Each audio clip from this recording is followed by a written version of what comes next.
warahmatullahi wabarakatuh.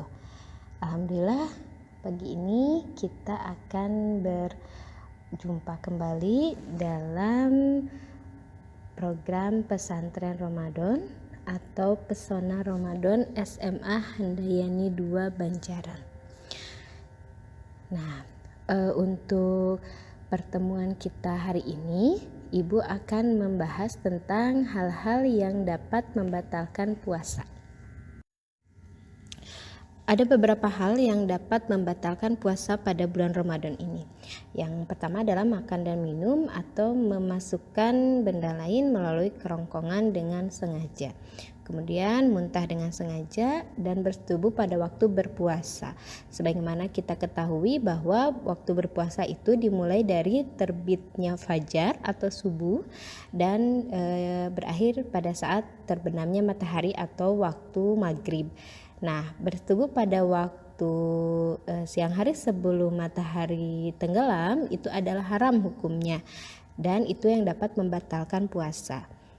Kemudian yang selanjutnya yang dapat membatalkan puasa itu adalah keluar nutfah atau air mani dengan sengaja. Itu bisa nutfah ini bisa keluar misalnya membayangkan sesuatu yang berbau pornografi ataupun melihat sesuatu yang berbau pornografi yang dapat memicu keluarnya nutfah atau air mani ini. Kemudian yang selanjutnya adalah keluarnya haid, kemudian nifas atau wiladah bagi wanita. Dan selanjutnya gila. Nah, orang gila ini apabila dia gila maka saumnya otomatis batal. Artinya dia tidak punya kewajiban untuk saum. Kemudian terakhir adalah murtad atau keluar dari agama Islam. Orang selain orang muslim apabila dia berpuasa maka puasanya tidak akan diterima dan otomatis akan batal. Yang diperbolehkan untuk tidak berpuasa dan cara menggantinya. Satu, ada yang wajib menggantinya dengan puasa kembali atau qadha. Yang pertama adalah orang yang sakit, dan sakitnya ini sakit yang biasa, sakit yang tidak memerlukan waktu yang lama, jadi bisa ada kemungkinan bisa sembuh.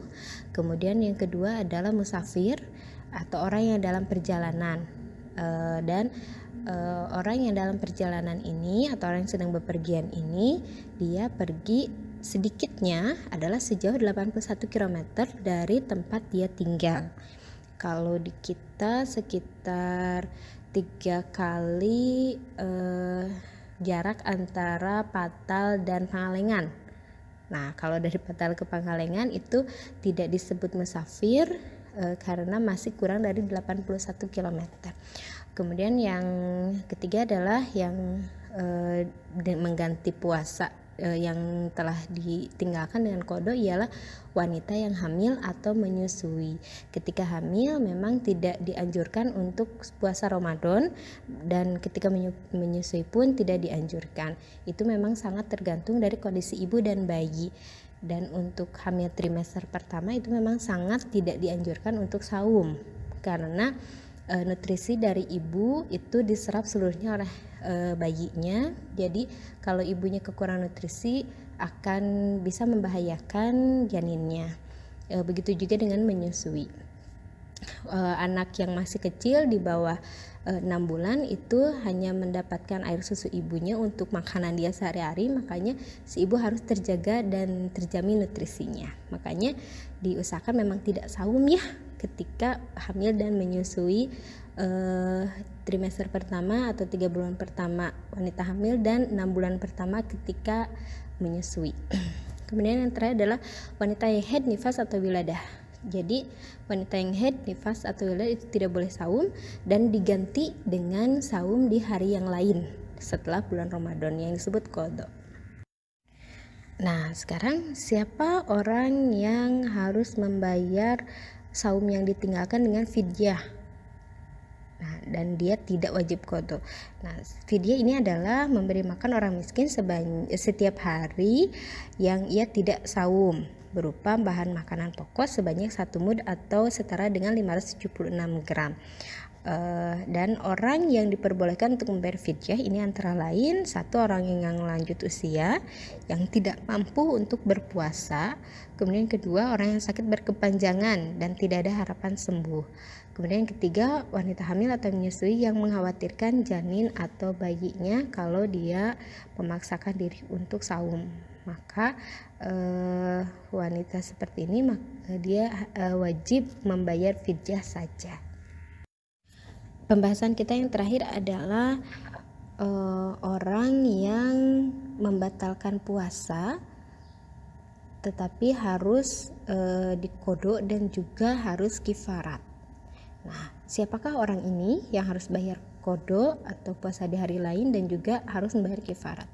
Bagi orang yang membatalkan puasa Ramadannya dengan bersetubuh pada siang hari, maka kifaratnya antara lain satu, memerdekakan hamba sahaya yang mukmin, atau berpuasa selama 2 bulan berturut-turut, atau memberi makan 60 orang miskin berupa bahan makanan pokok masing-masing 1 mud atau 576 gram. Nah, makanya ketika orang yang sudah menikah, mereka harus bisa menahan dirinya pada siang hari untuk tidak mendekati istri-istrinya, karena ketika tidak bisa menahan diri dan melakukan hubungan suami istri pada siang hari, maka penggantian saumnya itu sangat berat sekali. Nah, alhamdulillah anak-anak, untuk materi kita hari ini kita cukupkan sampai di sini. Mohon maaf atas segala kekurangan. Aqulu qouli hadza wa astaghfirullah li wa lakum. Wassalamualaikum warahmatullahi wabarakatuh.